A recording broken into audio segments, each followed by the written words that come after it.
A young man, whose soul yearned for the unknown and for adventure, sought something more than the mundane. One morning, after equipping his bicycle with everything necessary for a long journey, he headed straight into the heart of one of the most inaccessible and wild landscapes of the Pacific Northwest, Cascadian National Park. Soon, he found himself completely alone on a remote trail, lost deep within the vast expanse of this park. After his disappearance, not a drop of blood, not the slightest sign of a struggle, nor any other indication of violence was found, only an ominous silence. Rangers conducted extensive search operations, helicopters meticulously scanned the area, but all efforts proved futile. Days relentlessly turned into weeks, and then months, until, a full year later, something entirely unexpected surfaced. And what was ultimately discovered could make anyone question everything they ever knew about venturing into uncharted trails. The first person to witness Alex alive was a man who spotted him near Greenwoods on April 5th. Shortly after, at 1 a.m., another woman noticed a person struggling to pull a red trailer up Oak Ridge. However, it was the third sighting, made later, that would haunt investigators for years to come. A woman driving on the road to Riverwood Hot Springs saw Alex laboring uphill, battling the resistance of his cumbersome load, just 2 miles from Highway 5. Hours later, returning down the same road, she noticed something that made her stop abruptly and take a picture.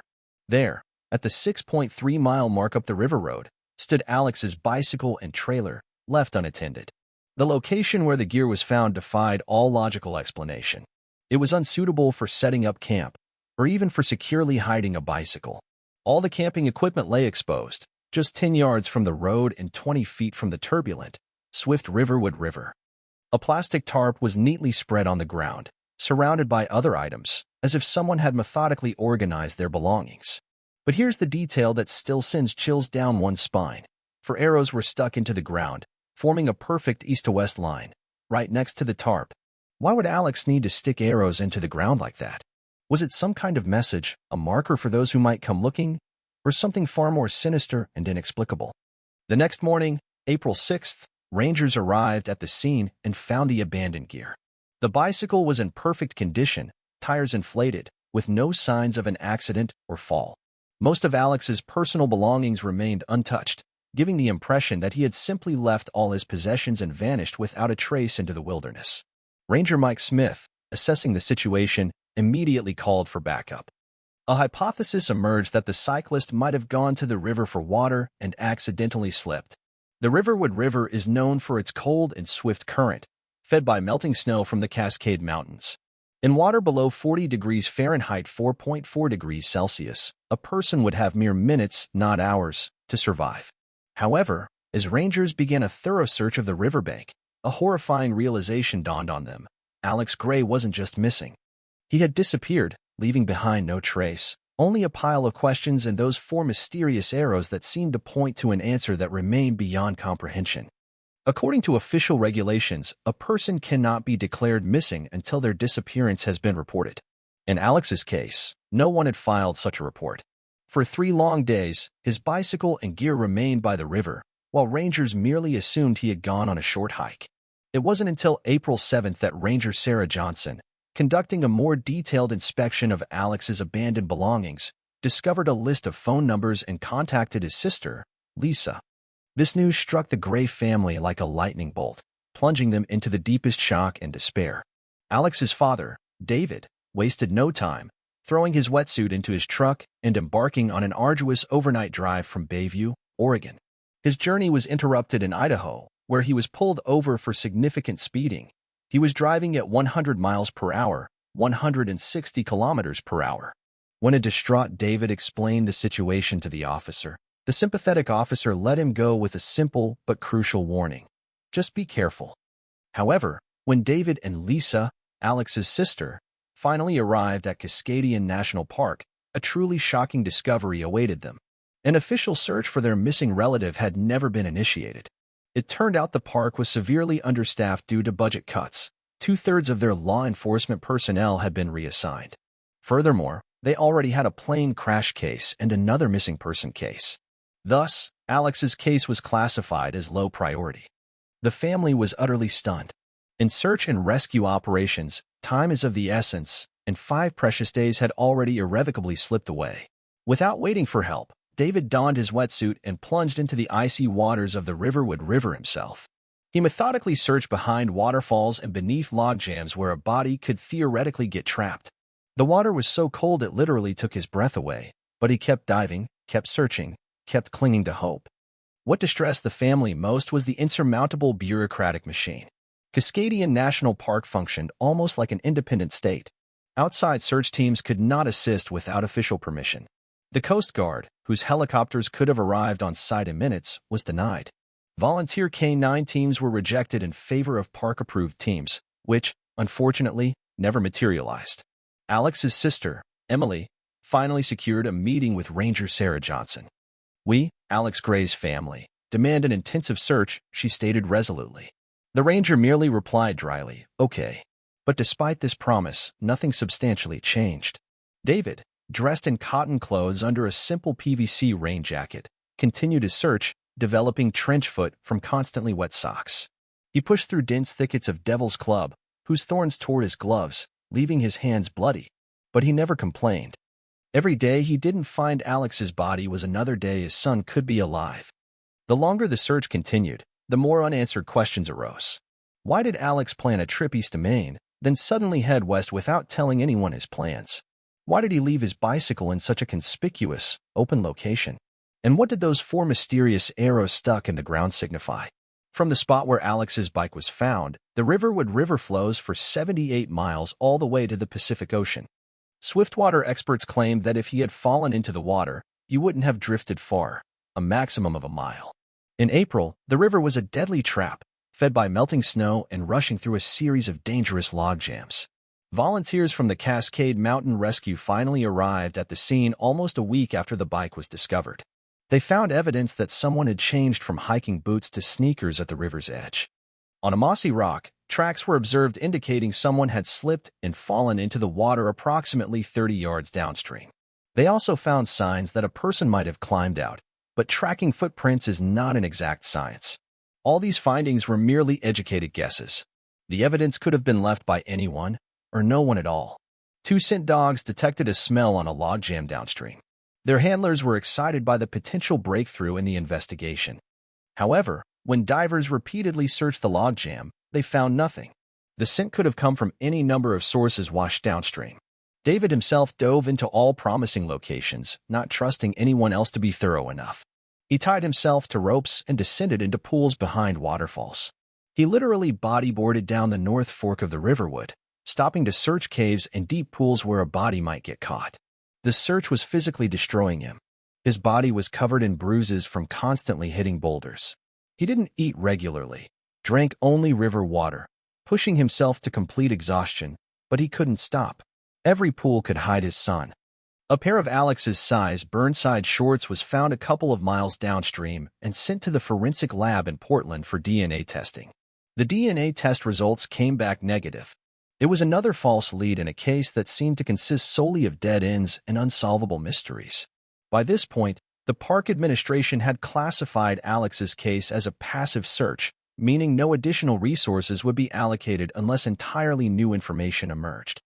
For David, such a situation was absolutely unacceptable. If the park refused to search for his son, he would do it himself. David Gray made a decision that fundamentally changed the rest of his life. He closed his successful contracting business in Bayview and fully dedicated himself to finding Alex. He sold the family home, purchased a diesel pickup truck and a living trailer, and essentially moved to the Cascadian Peninsula to be closer to the disappearance site. The search for Alex now expanded beyond the river. Alex's sister, Lisa, had given him throwing knives for Christmas, and they were not among the abandoned gear. Also missing were his climbing crampons, warm jacket, and backpack. Perhaps Alex hadn't fallen into the river at all. Perhaps he had intentionally abandoned his bicycle. David began to consider possibilities that chilled him to the bone: human trafficking, cult recruitment. Alex was a handsome young man who had done some modeling in Bayview. What if someone had targeted him, luring him away from his bike with a story about needing help? At 2 a.m., David walked the streets of Riverton, talking to drug addicts and homeless people, anyone who might have seen his son.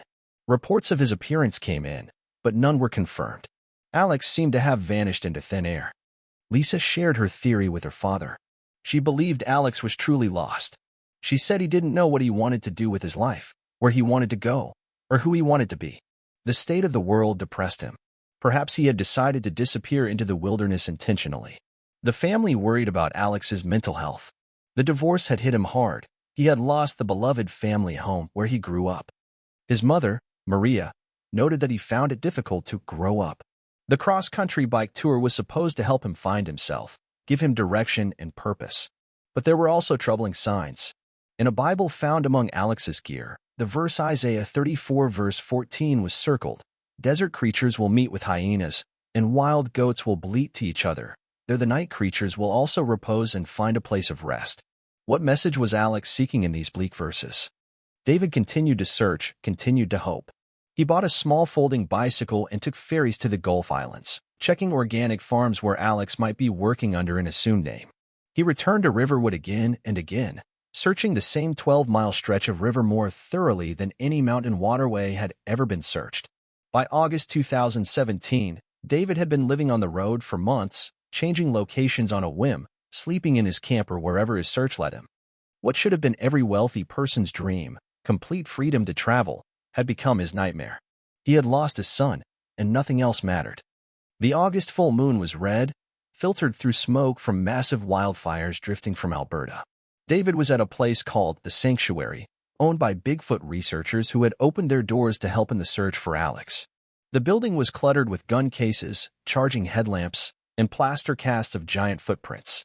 Chris Anderson and his Cascade Mountain Rescue Team had traversed 730 meters in search of Alex, crossing terrains not even on their own maps. No one knew the mountains above Riverwood better. They understood that finding one person in this vast wilderness was almost impossible, but they kept trying. David spent 12 to 14-hour search days for 4 consecutive months. His body was breaking down, but his resolve never wavered. "I didn't plan any of this," David said. "Alex is my buddy. Do you think I want to be here looking for my son?" He preferred to keep moving because stopping meant thinking, and thinking led to dark places. David continued to speak of Alex in the present tense, while Alex's mother, Maria, had already begun using the past tense, a heartbreaking and telling difference in their perception of the tragedy. "I'll give Alex this camper when I find him," David told me. "He'll love it. We can strap surfboards on top and just live on the beach." The search had consumed David's entire life, but he couldn't imagine stopping. Somewhere out there, his son needed him. Alive or dead, Alex deserved to be found, but time was relentlessly running out, and the wilderness seemed to be winning. On Friday, August 10th, a team of biologists studying marmots in the high country made a discovery that finally answered some questions, while simultaneously raising many others. Not far from the summit of a ridge above Sky Lake, at an elevation of 5,300 feet, 1,615 meters, above sea level and at least 15 miles, 24 kilometers, from where Alex had left his bicycle, they discovered human remains. The location was striking in its remoteness and inaccessibility. Alex's body was not near any trail. In April 2017, the area would have been completely covered in snow and prone to avalanches. How did he manage to get so far from his abandoned bicycle? Why did he go uphill instead of following the river downstream to safety? Ranger Sarah Johnson strongly advised David not to ascend the mountain, to let the professionals do their job. But David ignored this warning. "What would you do?" he asked. "When does a father stop being a father?" Ascending the mountain alone, David missed the rangers who were carrying Alex's remains down. During his descent above Deer Lake, he came across other rangers performing CPR on a 29-year-old woman from Iowa who had suffered cardiac arrest. David stayed to help, taking turns performing chest compressions. One of the rangers had just been part of the team that brought Alex down the mountain. Despite their selfless efforts, the woman died. Alex's official cause of death was listed as undetermined. The Northwood County coroner identified him through dental records. He had a lighter, warm clothes, plenty of food, and another Bible, his grandfather's. Alex had everything he needed to survive. And yet, for some reason, he didn't. Hypothermia was a probable cause of death. But that explained how he died, not why. What compelled this strong, capable young man to perish alone on a treeless ridge miles from where anyone was searching for him? The questions that had haunted the search now took on a new urgency. Why did Alex plan a trip east, then head west without telling anyone? Why did he leave his bicycle unlocked in plain sight with his gear spread out? Why were 4 arrows stuck in the ground? Was he trying to leave a message about his true destination? Most tellingly, Alex's remains were found on an open ridge that could have been visible from the air. If helicopters had been deployed immediately after his abandoned bicycle was discovered, could he have been found alive? The truth about Alex Gray may be simpler and deeper than anyone had supposed. Dr. Evans, author of the Search and Rescue Guide, Behavior of Lost Persons, offered an idea that finally explained the mystery. Children often go uphill, Evans explained. So do people on vision quests, depending on what message they receive from God. I've seen people go up mountains. Alex was seeking answers in his Bible, circling passages about desert creatures and night monsters. His family worried about his mental health after his parents' divorce and the loss of his childhood home. He struggled with the transition to adulthood, searching for direction and purpose. What if Alex's bike trip wasn't intended as a cross-country tour? What if it was the beginning of a spiritual journey into the wilderness, a search for meaning that led him higher into the mountains instead of down to safety? The 4 arrows stuck in the ground may not have been a message for rescuers. These arrows could very well have served as Alex's own compass, pointing to his chosen path into the high country, to where he genuinely believed he would find the answers he desperately needed. David Gray, his father, was right from the beginning when he intuitively stated Alex would go up. While most lost adults instinctively seek to go downhill, towards civilization and safety, Alex, conversely, steadily ascended towards something entirely different, towards the unknown and, perhaps, towards spiritual enlightenment. Ultimately, Alex Gray, it appears, found what he was looking for on that remote, rugged ridge above Sky Lake. Whether it was long-awaited peace, a profound understanding of his place in the world, or simply the end of his internal struggle, we, unfortunately, will never know for certain. However, his story serves as a powerful reminder that sometimes the greatest mysteries lie not so much in the events that happened to a person, but in what was happening within them throughout that time. The wilderness seemed to call Alex Gray home, and in its own way, it gave him exactly what he sought. The tragedy, however, lies in the fact that this discovery came at a price his family will pay for the rest of their lives, bearing the burden of an irreplaceable loss. Thus, Alex's story is not just another missing person case. It is a profound and poignant tale of a young man who desperately sought meaning and purpose in a world that left him feeling lost and alone. In the end, he found his answer not in the pages of a Bible, but in the majestic silence of the mountains, where the only voice that truly mattered was his own inner voice.